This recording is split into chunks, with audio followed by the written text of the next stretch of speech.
আজকে আপনাদের সাথে একটা ফুলের বাগান তৈরি করে দেখাবো। হ্যালো সবাইকে, আসসালামু আলাইকুম। চলেন আজকে একটা ফ্লোরাল কেক ডেকোরেশন করি। কেকটার ওজন ছিল 2 পাউন্ডের মধ্যে এবং কেকটার উপরে পুরো ডিজাইনটা সম্পূর্ণ আমি আমার চয়েসের উপর রেখেছি। কেকটার ডেকোরেশনটা আমার এত বেশি পছন্দ হয়েছে, দেখে মনে হচ্ছে কেকের উপরে কিছু জীবন্ত ফুল ছড়িয়ে ছিটিয়ে আছে।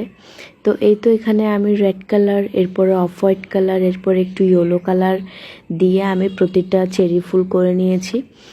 এবং এখানে আমি বিভিন্ন রকমের নজল ইউজ করেছি, মানে চেরির জন্য যে নজলগুলো ইউজ করা হয় আমি ছোট বড় বিভিন্ন নজল দিয়েই এই ফুলগুলা বানিয়েছি।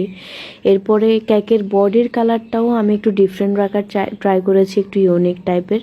এরপরে তো কিছু গ্রিন কালার লিফও দিয়ে আমি উপরে কিছু সুগার বল দিয়ে কেকটিকে আমি এরকমই রেখেছি। আপনাদের কাছে কেমন লেগেছে অবশ্যই জানাবেন। আল্লাহ হাফেজ।